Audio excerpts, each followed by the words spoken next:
إنما يستجيب الذين يسمعون والموتى يبعثهم الله ثم إليه يرجعون إنما يستجيب الذين يسمعون والموتى يبعثهم الله ثم إليه يرجعون وقالوا لولا نزل عليه آية من ربه قل إن الله قادر على أن ينزل آية ولكن أكثرهم لا يعلمون وما من دابة في الأرض ولا طائر يطير بجناحيه إلا أمم أمثالكم ما فرطنا في الكتاب من شيء ثم إلى ربهم يحشرون والذين كذبوا بآياتنا صم وبكم في الظلمات من يشاء الله يضلله ومن يشاء يجعله على صراط مستقيم قل رأيتكم إن أتاكم عذاب الله أو أتتكم الساعة أغير الله تدعون إن كنتم صادقين بل إياه تدعون فيكشف ما تدعون إليه إن شاء وتنسون ما تشركون ولقد أرسلنا إلى أمم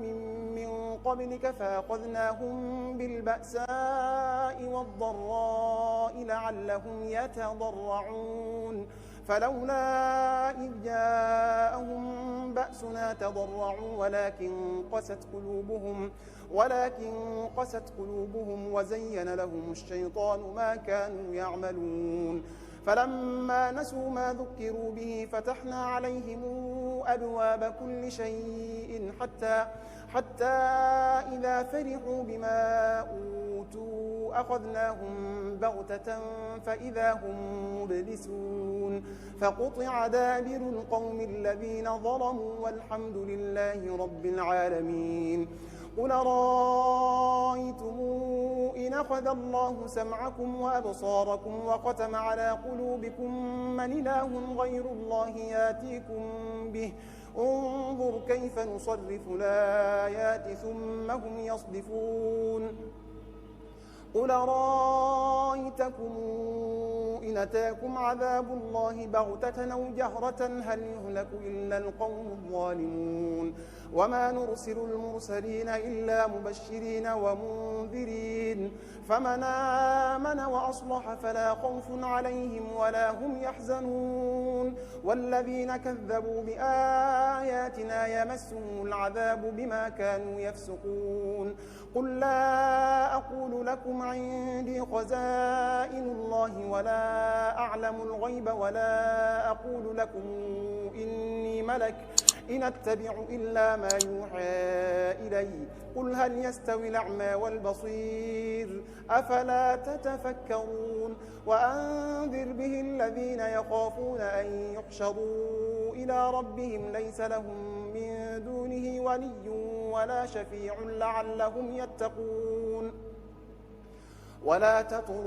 تطرد الذين يدعون ربهم بالغداة والعشي يريدون وجهه ما عليك من حسابهم من شيء وما من حسابك عليهم من شيء فتطردهم فتكون من الظالمين وكذلك فتنا بعضهم ببعض ليقولوا أهؤلاء من الله عليهم من بيننا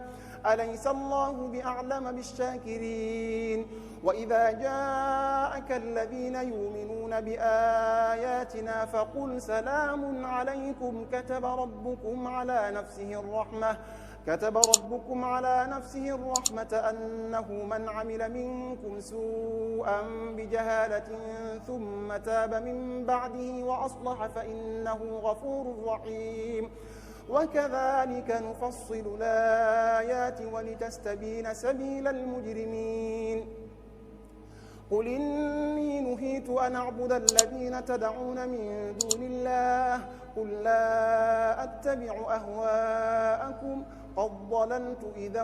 وما أنا من المهتدين قل لا أتبع أهواءكم قد ضللت إذا وما أنا من المهتدين قل إني على بينة من ربي وكذبتم به، ما عندي ما تستعجلون به، إن الحكم إلا لله يقص الحق وهو خير الفاصلين. قل لو أن عندي ما تستعجلون به لقضي الأمر بيني وبينكم والله أعلم بالظالمين.